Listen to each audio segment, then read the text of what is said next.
I've been called a lot more than just the mother of somatic stretch. However, we'll go with that. I suppose that all of this really started for me in my childhood, because there was something that children can see, and children can see the field of energy of a person. Children can perceive emotionally, it's not the word, though it is the experience. And so there were things that I was recognizing as a child that really came into the fore after my automobile incident in December of '79. And I will back us up a little bit, because I had been hired by Jane Fonda to teach funk at the workout.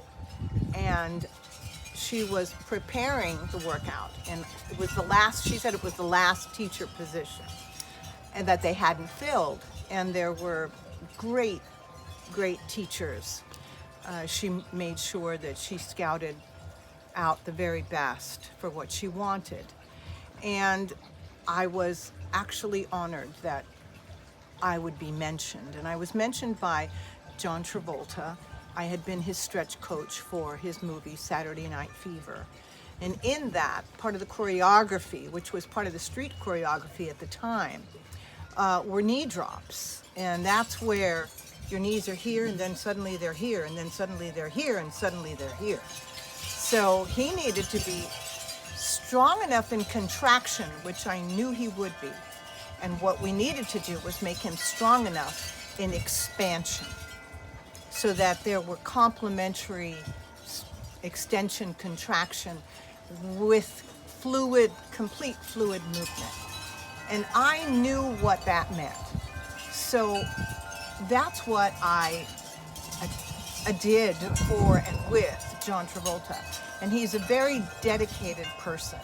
So he was very dedicated to his work, his craft, his people, and very dedicated to doing these stretches, because I saw him after that, and I would call him Stretch.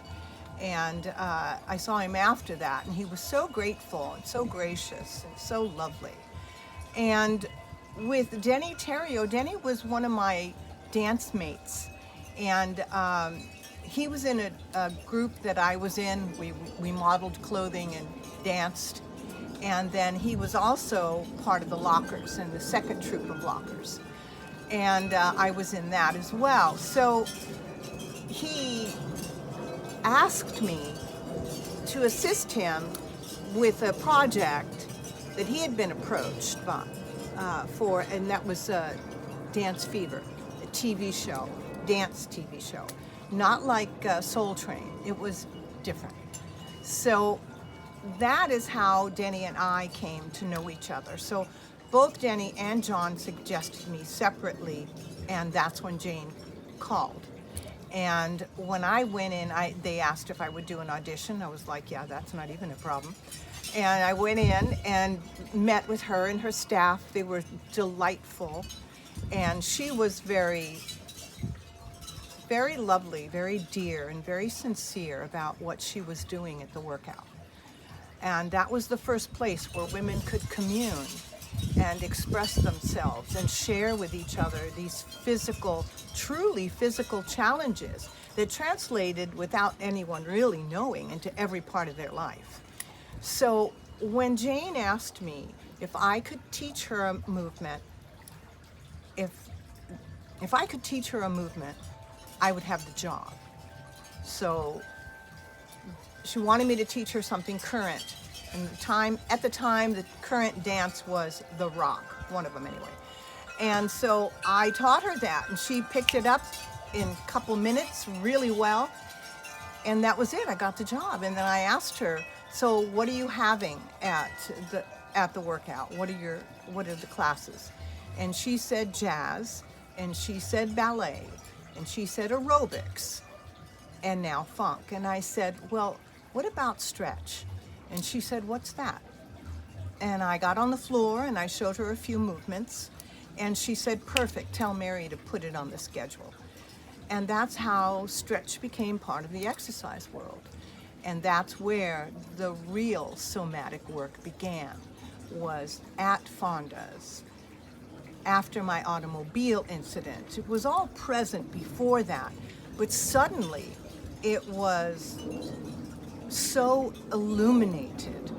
Suddenly the field of experience was so illuminated, and I'm sure it was due to how I had been stripped of everything and all of my identity as someone who began dancing at ballet at 3, and that was because my mother said I mastered the mambo by the time I was 2.5.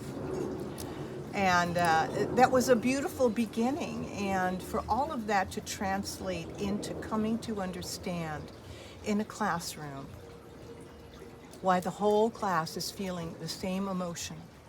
And it's tinted, of course, and tainted, of course, by each experience of the person. And this became fascinating. People would come to me after class and say, "What's really going on in this class?" And I would say, "Well, what are you experiencing? What are you feeling?" And they would tell me feelings they were having in certain parts of the body.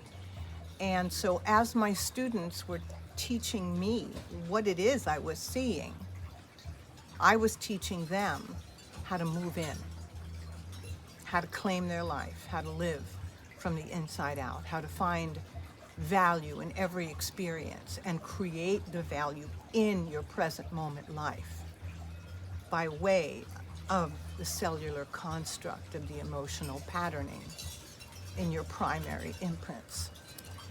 So the treasure is inside of you, inside of us, and that's what has become this work known as somatic, I suppose, though it's really the bodyful mind, because it is the body that informs the mind, that alters the value and the creation of every moment.